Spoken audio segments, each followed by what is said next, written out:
फूलपुर नामक गांव में टोनी चिरैया अपने पापा विक्की चिरा और अपने बच्चे टीनी चिरैया के साथ रहा करती थी। टोनी चिरैया अपने घर में बहुत काम किया करती थी और अपने घर वालों का पेट भरा करती थी। वहीं दूसरे तरफ विक्की चिरा रोज मेहनत किया करता था और उससे बहुत पैसे नहीं कमा पाता था। और एक दिन अपने घर में आता है और टोनी चिरैया से कहता है विक्की चिरा, अरे बेटा सुनो मेरी बात, इतनी कमाई तो हमारी हो नहीं पाती है कि हम लोग अच्छे से अपनी ज़िंदगी बिता सके, हमें कुछ ना कुछ तो करना ही होगा।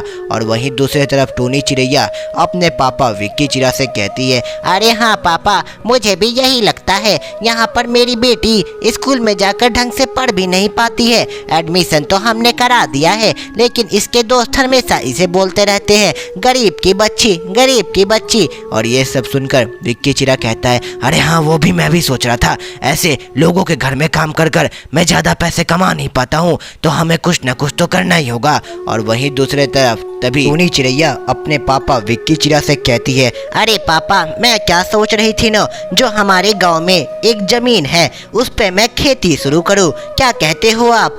और तभी विक्की चिरा अपनी बेटी से कहता है, अरे हाँ हाँ मुझे भी ऐसा ही लगता है, हमें वहाँ पर अपनी खुद की खेती शुरू करनी चाहिए, इससे हमारी आमदनी भी बढ़ेगी और तुम्हारी बेटी भी बहुत अच्छे स्कूल में पढ़ेगी। और तभी ये सब सुनकर टोनी चिरैया बहुत खुश हो जाती है और कहती है, क्यों ना हम लोग आज ही अपने गांव को निकल जाए और वहां जाकर अपने जमीन पर काम शुरू करें। और तभी विक्की चिरा कहता है, अरे हाँ क्यों नहीं, कल सुबह होते ही हम लोग यहाँ से निकल जाएंगे। और तभी दूसरा दिन होता है। अगले दिन सुबह ही सारे परिवार वाले वहाँ से निकलकर शहर से गाँव की तरफ चले जाते हैं। वहाँ पे जाकर विक्की चिरा लोगों के घर में काम करना शुरू कर देता है। और तभी टोनी चिरैया अपने पापा विक्की चिरा से कहती है, अरे पापा, अब तो हमें जमीन पे काम करने के लिए कुछ सामग्री चाहिए होगी, जिसके लिए बहुत पैसे लगेंगे और वो आप मुझे दे दो। और तभी विक्की चिरा कहता है, अरे हाँ हाँ क्यों नहीं, मैं आज ही जाकर अपने मालिक से कुछ पैसे लेकर आऊँगा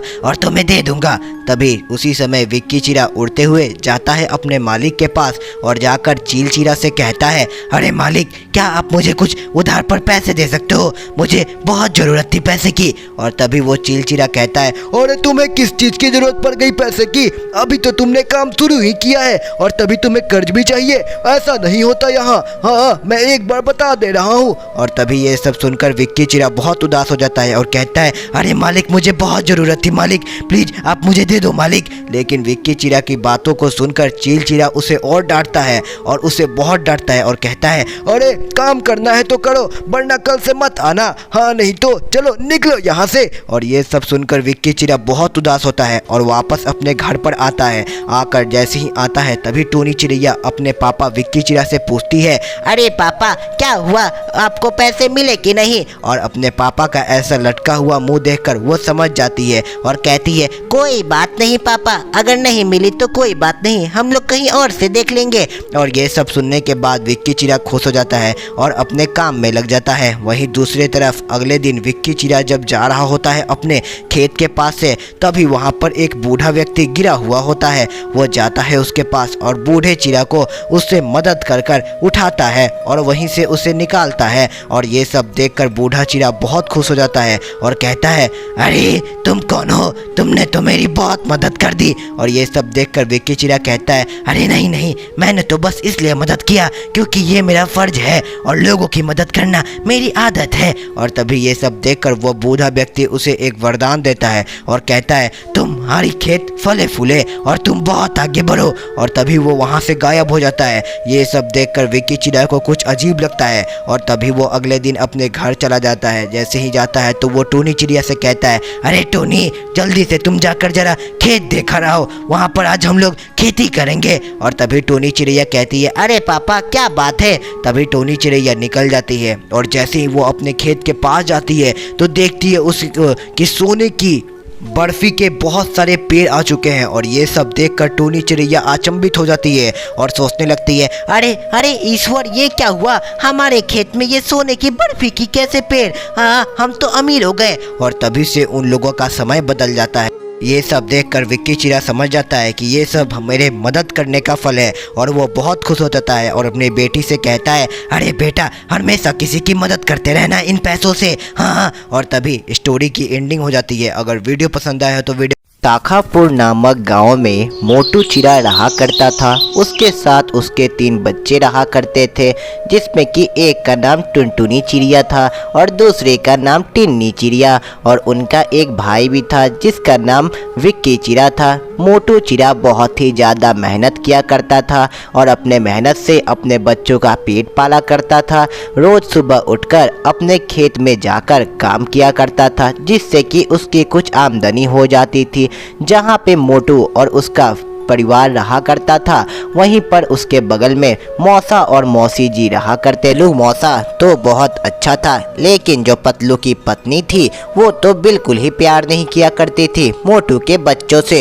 एक दिन मोटू अपने बच्चों से कहता है, अरे मेरे बच्चों, तुम सबको मन लगाकर पढ़ना है और इस बार टॉप करना है। अपने पूरे क्लास में सबसे ज़्यादा नंबर तुम्हारे ही आने चाहिए। क्यों? मैं इतना मेहनत कर कर जो कमाता हूँ। और तभी मोटू की बच्ची टुनटुनी चिड़िया कहती है, अरे हाँ पापा, मेरे तो सबसे ज़्यादा आएंगे, आप देख लेना। और ये सब देख मोटू बहुत खुश होता है और दूसरे दिन काम पर निकल जाता है। काम पे जाकर वो बहुत मेहनत किया करता था और घर पर आकर अपने बच्चों पर ध्यान दिया करता था।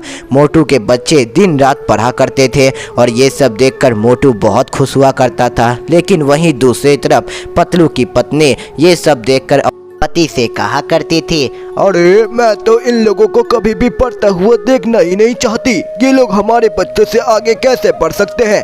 और ये सब देखकर पतलू अपने पत्नी से कहा करता था, अरे तुम इतना क्यों कहती हो, वो तो बच्चे ही हैं, उन पे उतना ध्यान मत दिया करो। अगले ही दिन मोटू जैसे ही अपने काम से अपने घर को आता है, तभी टुनटुनी चिड़िया चिल्लाते हुए अपने पापा के पास आती है और कहती है, अरे पापा देखो, मैं यहाँ पर टॉप की हूँ, ये देखो पेपर में। हाँ पापा, मैं टॉप की हूँ। और वहीं दूसरे तरफ टुनटुनी चिड़िया का भाई विक, अरे पापा देखो, मैं भी टॉप किया हूँ पापा, देखो जल्दी। और ये सब देखकर मोटू कहता है, अरे वाह बच्चों, तुमने तो कमाल ही कर दिया। कल मैं तुम सबको लेकर चलूंगा विक्की ढाबा के पास और वहाँ पर ले जाकर तुम लोगों को मिठाइयाँ खिलाऊंगा। चलो अब मैं कल जल्दी से सो जाते हैं और कल जल्दी ही निकलना होगा, क्योंकि मुझे काम पे भी जाना है। मिठाई खिलवाते हुए काम पे भी निकल जाऊंगा। और ये सब सुनकर बच्चे बहुत खुश हो जाते हैं। जैसे ही ये खबर पतलू की पत्नी को लगता है कि मोटू के बच्चे वो अपने कक्षा में अव्वल आए हैं, तो ये सब सुनकर पतलू की पत्नी बहुत ही ज़्यादा गुस्सा होती है और ईर्ष्या से देखते रहती है और अपने मन ही मन में सोचती है, क्यों ना इन लोगों के बच्चे हैं मर जाए, मुझे तो बहुत गुस्सा आता है। और ये सब देखकर पतलू की पत्नी बहुत जला करती थी। और वहीं दूसरे तरफ अगला दिन होता है। मोटू अपने बच्चों को लेकर निकल जाता है। जैसे ही वो रास्ते में जाता है और तभी अपने बच्चों से कहता है, अरे बच्चों, आज तो तुम लोगों को मिठाई खिलाऊंगा, अब ऐसे ही हर साल अपने कक्षा में अव्वल आना। और ये सब सुनकर टुनटुनी चिड़िया कहती है, अरे हाँ पापा, आप चिंता मत करो। और तभी रास्ते में जाते समय मोटू का एक्सीडेंट हो जाता है और वहीं पर मोटू मृत्यु हो जाती है। ये सब देख बहुत ही ज़्यादा रोने लगते हैं उसके बच्चे। विक्की चिड़ा कहता है, अरे पापा, आपको क्या हो गया पापा, आप ऐसे नहीं मर सकते, अभी तो आपको हमें मिठाई भी खिलाना था पापा। और ये सब देख टुनटुनी चिड़िया कहती है, अरे पापा आपको क्या हो गया। और वहीं कुछ दिन बीत जाते हैं। वहाँ पर मोटू उनके बीच नहीं रहता है। वहीं दूसरी तरफ पतलू और उसकी पत्नी जाकर मोटू के बच्चों को अपने घर में रखती है और उनसे बहुत काम कराती है। ये सब देखकर टुनटुनी चिड़िया अपने भाई से कहती है, अरे भाई, ये तो हमसे बस काम ही कराती हैं, कुछ करो ना कि ये हमसे कम काम कराएं और खाने को भी बहुत कम देती हैं। और ये सब देखकर विक्की चिड़ा प्लान बनाता है और कहता है, आज रात को ही हम लोग यहाँ से निकल जाएंगे और यहाँ से जाकर दूसरे जगह मैं एक दुकान चलाऊंगा। और वो लोग रात होते ही घर से भाग जाते हैं और जाकर एक दूसरे दिन अपने जाकर ठेला लगाते हैं और वहाँ पर विक्की चिड़ा समोसे बेचने का काम करता है और उनकी जिंदगी फिर अच्छी हो जाती है। विक्की चिड़ा अपने पूरे घर का भार लेकर चलने लगता है और पूरे अपनी बहनों का पेट पाला करता था और जाकर उन्हें पढ़ाया भी करता था। और स्टोरी की एंडिंग वहीं पर हो जाती है। अगर वीडियो पसंद आया हो तो वीडियो को लाइक करें और चैनल को सब्सक्राइब करना बिल्कुल भी ना भूलें।